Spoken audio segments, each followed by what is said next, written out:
Friends, I am Rita with you and you're welcome in Rita BA classes. आज हम उसने कहा था लेसन रीड करेंगे इन हिंदी फॉर बीए क्लासेस। चलो बिना देरी के इस लेसन को स्टार्ट करते हैं और जल्दी जल्दी से सारा ख़त्म कर देते हैं। उसने कहा था लेसन चंद्रधर शर्मा गुलेरी की रचना है। चंद्रधर शर्मा गुलेरी की कालजयी कहानी। बड़े बड़े शहरों के इक्के गाड़ी वालों की जबान के कोड़ों से जिनकी पीठ छिल गई है और कान पक गए हैं, उनसे हमारी प्रार्थना है कि अमृतसर के बम्बू कोर्ट वालों की बोली को मरहम लगाएं, जबकि बड़े शहरों की चौड़ी सड़कों पर घोड़े की पीठ पर चाबुक ढूंढते हुए इक्के वाले कभी घोड़े की नानी से अपना निकट यौन संबंध स्थिर करते हैं, कभी उसके गुप्त गुहम अंगों से डॉक्टर को लजाने वाला परिचय दिखाते हैं, कभी राह चलते पैदलों की आंखों के न होने पर तरस खाते हैं, कभी उनके पैरों पर उंगलियों की पीरों की चींथ कर अपनी ही को सताया हुआ बताते हैं और संसार भर की गलानी और शोभ के अवतार बने नाक की सीध चले जाते हैं। यहाँ लेखक बड़े बड़े शहरों की बात कर रहा है जहाँ पे किसी बड़े बूढ़ों की इज्जत की कोई परवाह नहीं होती है, जबकि इसी का उदाहरण देते हुए अमृतसर के बम्बू काट वालों की बोली पर अपना विचार रखता है। वह कहता है कि अमृतसर में ऐसा नहीं होता है। तब अमृतसर में उनकी बिरादरी वाले तंग चक्करदार गलियों में हर एक लड्डी वाले के लिए ठहर घर, सबर का समुंदर उमड़ा कर बचो खाला साजी, हटो भाई जी, ठहरना भाई, आने दो लाला जी, हटो बादशाह, कहते हुए सफ़ेद फेटों, खच्चरों और बतकों, गन्ने और खोमचों और भारे वालों के जंगल से राह खेते हैं। क्या मजाल है कि जी और साहब बिना सुने किसी को हटना पड़े। यह बात नहीं है कि उनकी जीप चलती ही नहीं, चलती है पर मीठी छुरी की तरह महीन मार करती है। यदि कोई बुढ़िया बार बार चितौनी देने पर भी लीक से नहीं हटती तो उनकी वचनावली के ये नमूने हैं। हट जा जीने जोगिए, हट जा कर्मा वालिए, हट जा पुत्ता प्यारिए, बच जा लम्बी वालिए। समष्टि में इसका अर्थ है तू जीने योग्य है, तू भाग्य वाली है, पुत्रों की प्यारी है, लंबी उम्र तेरे सामने है, तू क्यों मेरे पहियों के नीचे आना चाहती है, बच जा। ऐसे बम्बू काट वालों के बीच में होकर एक लड़का और एक लड़की चौक की दुकान पर आ मिले। उसके बालों और इसके ढीले सुथने से जान पड़ता था कि दोनों ही सिख हैं। वह अपने मामा के केश धोने के लिए दही लेने आया था और यह रसोई की बड़ियां दुकानदार एक परदेशी से गूंथ रहा था जो सैर भर गीले पापड़ों की गड्डी गिने बिना हटता न था। तेरा घर कहाँ है? मगरी में। और तेरा? मांझे में। यहाँ कहाँ रहती है? अतर सिंह की बैठक में। वह मेरे मामा होते हैं। मैं भी मामा के यहाँ आया हूँ। उनका घर गुरु बाजार में है।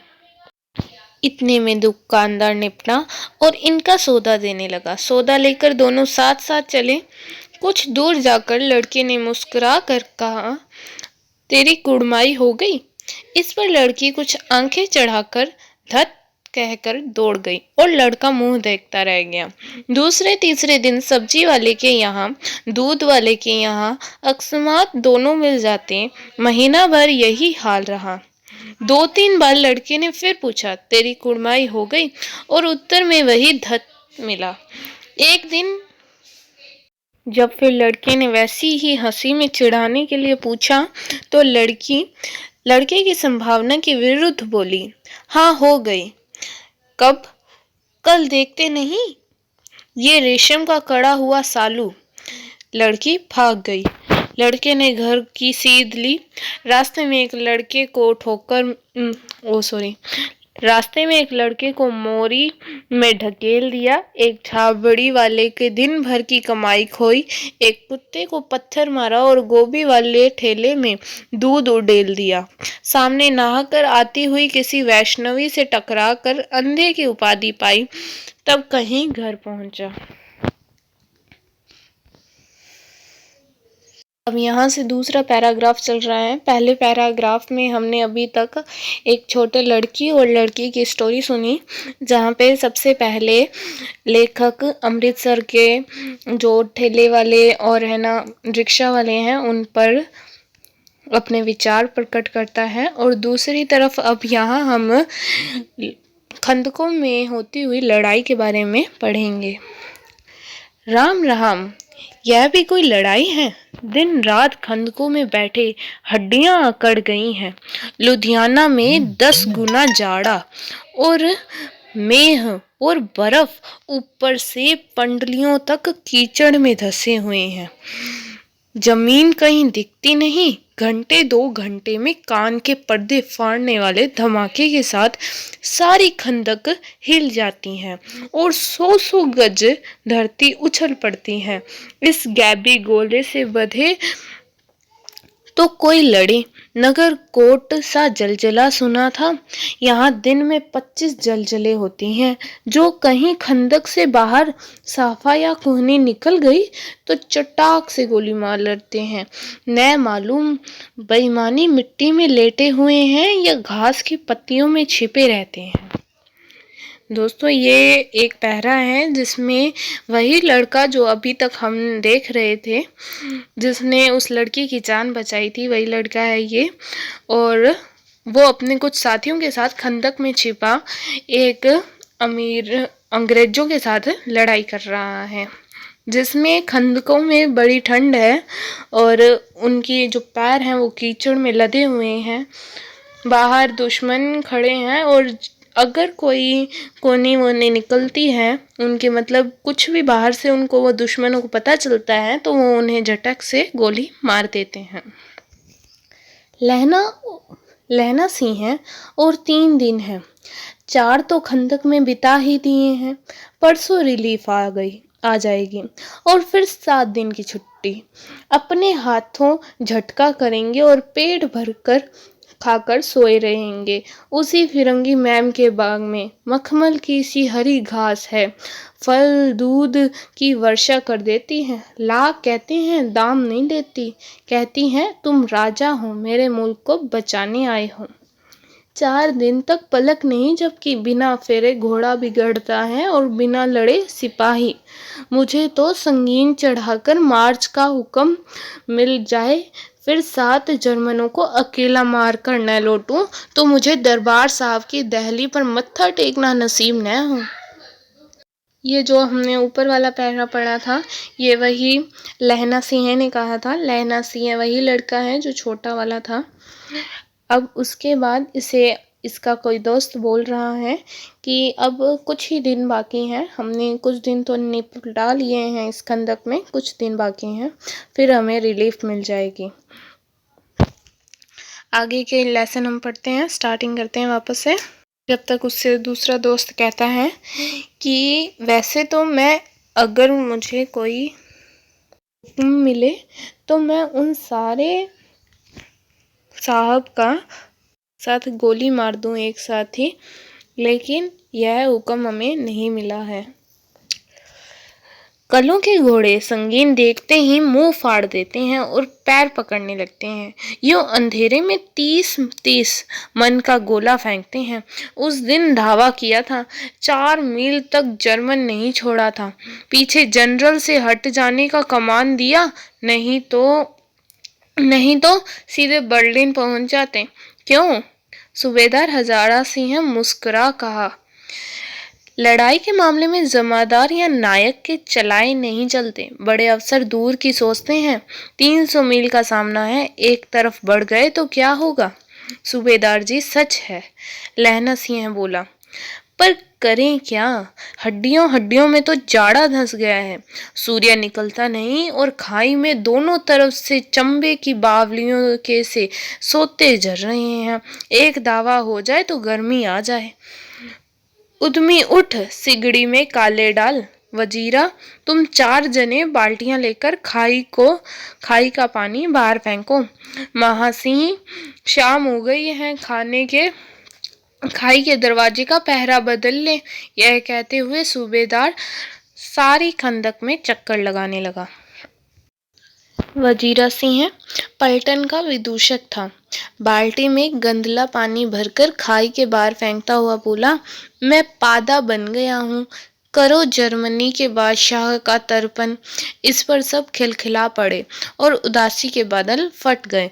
लहना सिंह ने दूसरी बाल्टी भरकर उसके हाथ में देकर कहा, अपनी बाड़ी के खरबूजों में पानी दो, ऐसा खाद का पानी पंजाब भर में नहीं मिलेगा। हाँ, देश क्या है, स्वर्ग है। मैं तो लड़ाई के बाद सरकार से 10 धूमा जमीन यहाँ मांग लूंगा और फिर फलों के बूटे लगाऊंगा। दोस्तों, यहाँ विदूषक का अर्थ था जो कॉमेडी करता है वही। लाड़ी होरा को भी यहाँ बुला लोगे, या वही दूध पिलाने वाली फिरंगी मैम? अच्छा है, जैसे मैं जानता ही नहीं हूँ। रात भर तुम अपने कंबल उसे उड़ाते हो और आप सिगड़ी के सहारे गुजर करते हो। उसके पहरे में पर आप पहरा दे आते हो। अपने सूखे लकड़ी के तख्तों पर उसे सुलाते हो, आप कीचड़ में पड़े रहते हो। कहीं तुमने मांदे पर जाना? जाड़ा क्या है, मौत है, और निमोनिया से मरने वालों के मुरब्बे नहीं मिला करते। मेरा डर मत करो, मैं तो बुलेल के खड के किनारे मरूंगा। भाई कीरत सिंह की गोद पर मेरा सिर होगा और मेरे हाथ के लगाए हुए आंगन के आम के पेड़ की छाया होगी। वजीरा सिंह ने त्योरी चढ़ाकर कहा, क्या मारने की बात लगाई है मेरे जर्मनी और तुर्क। हाँ भाइयों, कैसे? दिल्ली शहर ते पिछोरे नू जांदिए, कर लेना लोगां दा व्यापार मुड़िए, कर लेना ना देना सौदा अड़िए। ओए लाना चटाका कुदुआं नू क बनाया वे मजेदार गोरिए। हुण लाना चटाका कुदुआं नू। कौन जानता था कि दाड़िया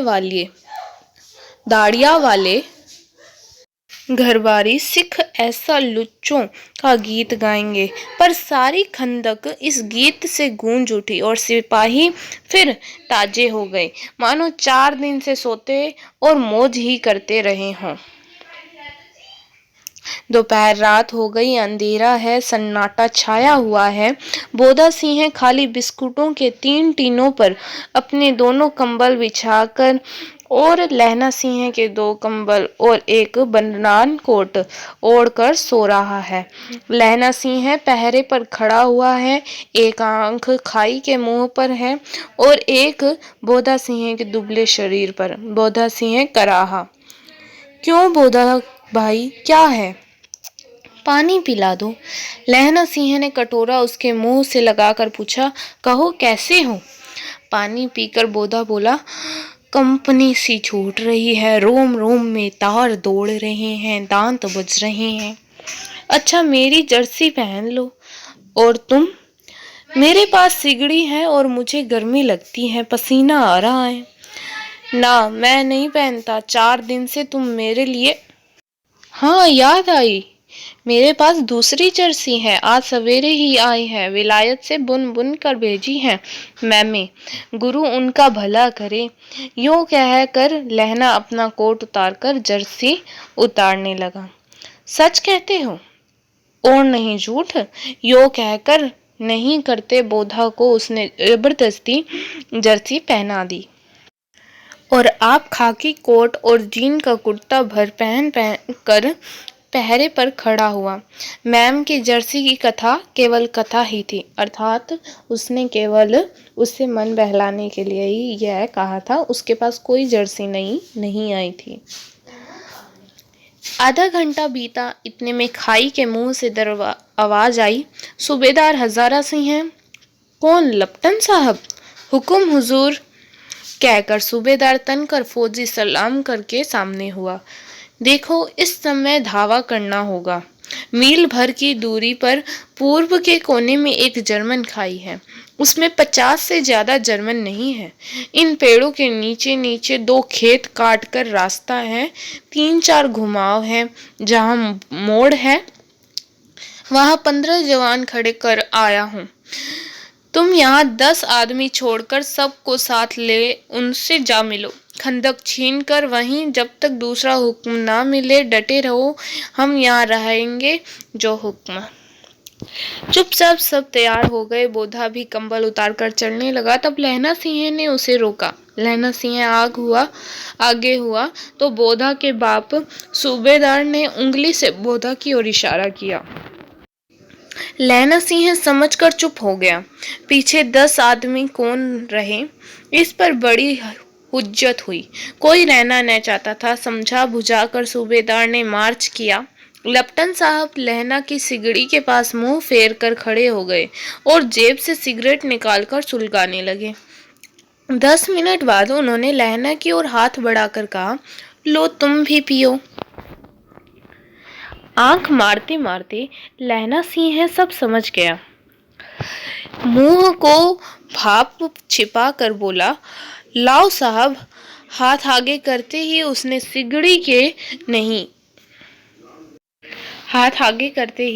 सिगड़ी के उजाले में साहब का मुंह देखा, बाल देखे, तब उसका माथा ठनका। लपटन साहब के पट्टियों वाले बाल एक दिन में ही कहाँ उड़ गए और उनकी जगह कैदियों से कटे बाल कहाँ से आ गए? शायद साहब शराब पिए हुए हैं और उन्हें बाल कटवाने का मौका मिल गया है। लहना सिंह ने जांचना चाहा। लपटन साहब 5 वर्ष से उसके रेजिमेंट में थे। क्यों साहब, हम लोग हिंदुस्तान कब जाएंगे? लड़ाई खत्म होने पर। क्यों, क्या यह देश पसंद नहीं? नहीं साहब, शिकार के वे मजे यहाँ कहाँ। याद है पारसाल नकली लड़ाई के पीछे हम आप जगाधरी जिले में शिकार करने गए थे। हाँ, वहीं जब आप खोते पर सवार थे और आपका खानसामा अब्दुल्ला रास्ते के एक मंदिर में जल चढ़ाने को रह गया था। बेशक पाजी, कहीं का। सामने से वह नील गाय निकली कि ऐसे बड़ी मैंने कभी नहीं देखी थी, और आपकी एक गोली कंधे में लगी और पुट्ठे में निकली। वैसे अफसर के साथ शिकार खेलने में मजा है। क्यों साहब, शिमले से तैयार होकर उस नील गाय का सिर आ गया था ना? आपने कहा था कि रेजिमेंट में मैस में लगवाएंगे। हाँ, पर मैंने वह विलायत भेज दिया। ऐसे बड़े बड़े सींग 2-2 फुट के तो होंगे। हाँ, लहना सिंह 2 फुट 4 इंच के थे। तुमने सिगरेट नहीं पिया? पीता हूँ साहब, दिया सलाई ले आता हूँ, कहकर लहना सिंह खंदक में घुसा। अब उसे संदेह नहीं रहा था। उसने झटपट निश्चय कर लिया था कि क्या करना चाहिए। अंधेरे में किसी सोने वाले से वह टकराया। कौन? वजीरा सिंह? हाँ, क्यों लहना, क्या कयामत आ गई? जरा तो आंखें लगने दी होती। होश में आओ, कयामत आई है और लपटन साहब की वर्दी पहनकर आई है। क्या? लपटन साहब या तो मारे गए हैं ना, या कैद हो गए हैं। उनकी वर्दी पहनकर कोई जर्मन आया है। सूबेदार ने इसका मुंह नहीं देखा, मैंने देखा है और बात की है। सोहरा साफ उर्दू बोलता है और किताबी उर्दू, और मुझे पीने को सिगरेट दिया है। तो अब मारे गए। धोखा है। सूबेदार कीचड़ में चक्कर काटते फिरेंगे और यहाँ खाई पर धावा होगा, उधर उन पर खुले में धावा होगा। उठो, एक काम करो, पलटन में पैरों के निशान देखते देखते दौड़ जाओ। अभी बहुत दूर न गए होंगे। सूबेदार से कहो कि एकदम लौट आए। खंदक की बात झूठ है, चले जाओ। खंदक के पीछे से ही निकल जाओ। पत्ता तक न खुड़के, देर मत करो। हुक्म तो यह है कि यहीं। ऐसी तैसी हुक्म की, मेरा हुक्म है। जमादार लहना सी हैं, जो इस वक्त यहाँ सबसे बड़ा अफसर है, उसका हुक्म है। मैं लेफ्टिनेंट साहब की खबर लेता हूँ, पर यहाँ तो तुम 8 ही हो। जिसे सिगड़ी के पास रखा है, बाहर की तरफ जाकर एक दिया सिलाई जलाकर गुत्थी रखने, बिजली की तरह दोनों हाथों से उल्टी बंदूक को उठाकर लहना सिंह ने साहब की कुनी पर तान कर दे मारा। धमाके के साथ साहब के हाथ से दिया सिलाई गिर पड़ी। लहना सिंह ने एक कुंदा साहब की गर्दन पर मारा और साहब आंख मीन गाठ कहते हुए चित्त हो गया। लहना सिंह ने तीनों गोले बिनकर खंदक के बाहर फेंके और साहब को घसीट कर सिगड़ी के पास लेटाया। जेबों की तलाश ली, 3-4 लिफाफे और एक डायरी निकालकर उन्हें अपनी जेब के हवाले किया। दोस्तों, आज हम इतना ही पढ़ेंगे। नेक्स्ट पार्ट आप नेक्स्ट वीडियो में देखना। इस वीडियो में आपने देखा कि पहले एक लड़का होता है जिसने एक छोटी लड़की की जान बचाई होती है, और उसके बाद यहाँ दूसरा पार्ट आ जाता है कहानी का, जिसमें कुछ सैनिक होते हैं जो कि लड़ाई कर रहे होते हैं, मतलब, और उनके दुश्मन उनकी ही खंदक में पहुंच जाते हैं। एक दुश्मन आता है, वो भी लेफ्टिनेंट साहब अपने आप को कहता है, उसकी वर्दी पहनकर, जबकि लहना सिंह बहुत होशियार होता है और उसको पहचान लेता है कि वो दुश्मन की तरफ से आया है। नेक्स्ट वाला पार्ट हम नेक्स्ट वीडियो में देखेंगे। Thank you for watching and subscribe my channel please.